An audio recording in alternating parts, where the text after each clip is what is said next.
So I don't often do this, but I went back and reviewed this podcast and I decided this isn't funny today, but it's a message I think that had to be said. So I just want to interject that now. If you're looking forward to a funny episode, this is not the one for you.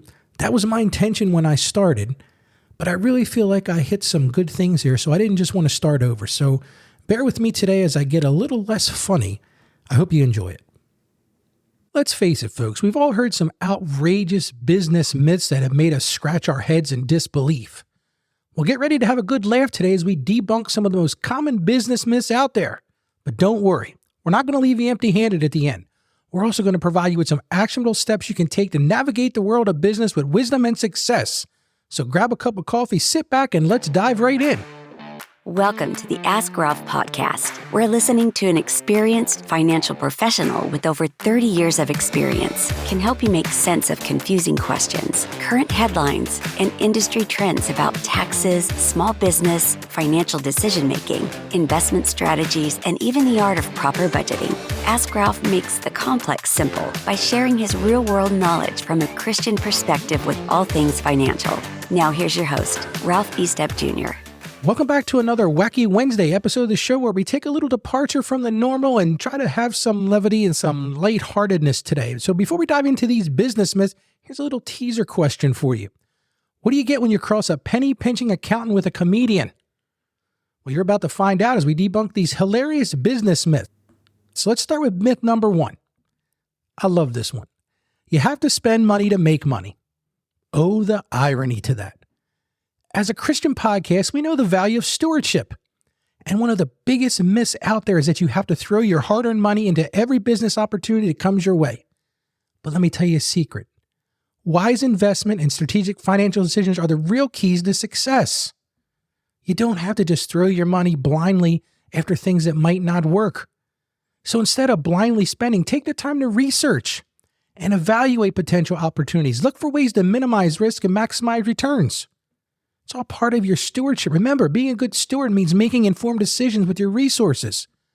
So you might ask, Ralph, what's your action step for that? Action step number one, conduct thorough research. Before making any financial decision, whether it's investing in a new venture or expanding your current business, you have to take the time to gather all the necessary information. I see this every day in my accounting practice. People just dive in head first without taking a look at what the impact of that decision is going to be. You've got to look at market trends. You've got to analyze your competition, see what else is out there. I don't know how many times I've sat with clients talking about how their business is going, and I said, well, what is your competition doing? Well, Ralph, I have no idea. Well, that's a problem. You've got to know what your competition is doing. And at the same time, seek out advice from trusted mentors or professionals. I say this constantly. Surround yourself with people that will be of assistance to you, because at some time you'll be an assistant to them. By doing your due diligence, you'll be able to make informed decisions and avoid falling into the trap of reckless spending. It annoys me how many promoters are out there in the Christian community promoting these get-rich-quick schemes. Spend this money, buy this product, buy this plan, and you'll get rich overnight. Listen, folks, that's nonsense. There is no get-rich-quick overnight scheme. It takes effort. It takes paying attention to what's going on, understanding the competition, understanding the market. Let's move on to myth number two. You have to work 24/7 to be successful. Now, listen, folks, don't get me wrong. Hard work is important, and I've said this a million times. If you own your own business, you're probably going to work harder, work longer, and make less money. But there is a fine line between hard work and burnout, and it's real easy to get burned out. As Christians, we believe in the importance of rest and balance in our lives. Now, I'm not saying that you're going to be able to balance business and work life. If you're a small business owner, the truth is, and nobody wants to say this, it's very hard to get to a level of balance. But you've got to figure out ways to grow your balance. So here's a news flash. And this is the key to the whole thing. Success isn't solely determined by how many hours you put in. Let me say that again. Success isn't solely determined by how many hours you put in. You got to work smart, not just hard. I used to run a credit union when I was about 28 years old, and I had a staff of about 30 people. And part of that staff was a group of tellers. Those are the people that you come into in the credit union or the bank and they handle your transaction. Well, there was a lady that worked there. I won't say her name because I don't want to be offended to her. She was one of the most long-working people I ever knew. I mean, she was there from morning to night. But unfortunately, she wasn't very effective. She could put in a ton of hours, but she wasn't working smart. So you can put in a ton of hours. You can, burn the candle at three ends, whatever you want to call it. But if you're not working smart, it doesn't help you. So what's actionable step number 2? Prioritize self-care. Take time for yourself. You're going to invest time in your business. Invest time in your family. Invest time in your spiritual walk. I wrote a book about this, The Gospel of Entrepreneurship, all about how to build your faith in your business. I highly recommend you take a look at that. You can get it at askralphpodcast.com/store. It will change your perspective on business from a Christian perspective. But you've got to take time for yourself, your family, and your spiritual well-being.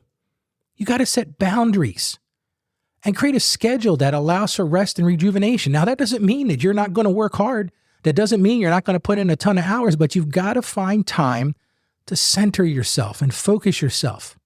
Because the truth is, folks, when you take care of yourself, you'll be better equipped to handle the challenges of running a business, and you'll make better decisions.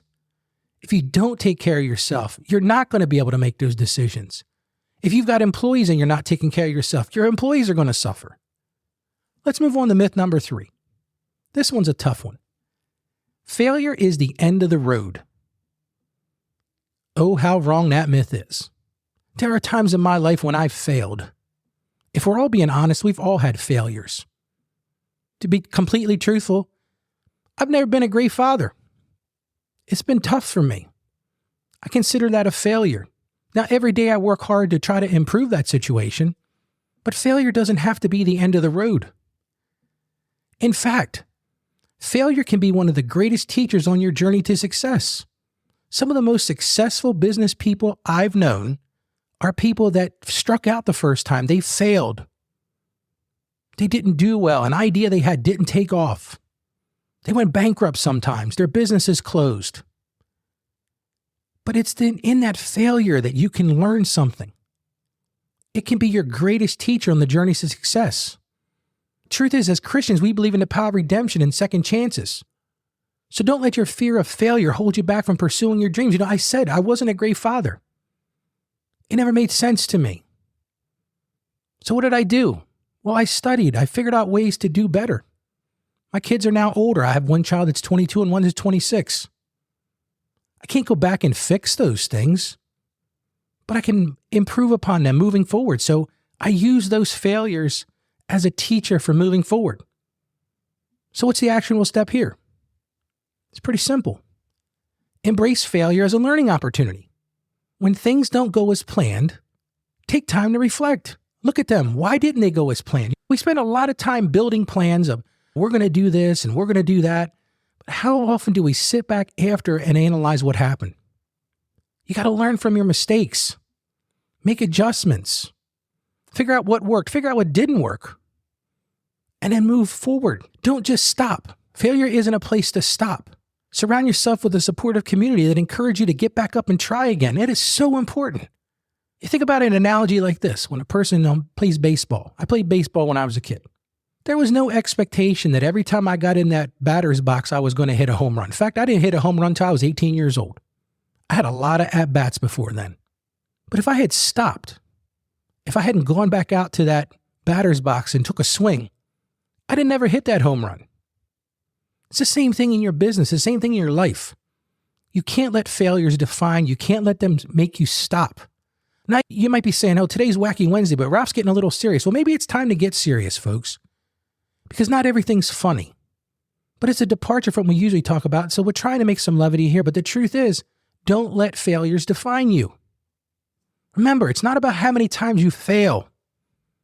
It's about how many times you get back up. That's the key. Like I said, I know businesses that have failed. I've seen businesses that have failed. And I've also seen businesses that were tremendously successful. What was the difference? They got back up and tried again. They say, this didn't work. Let's try this. Or that didn't work. Let's try that. Let's move on to myth number 4. Success is all about luck. Well, that's an interesting thought.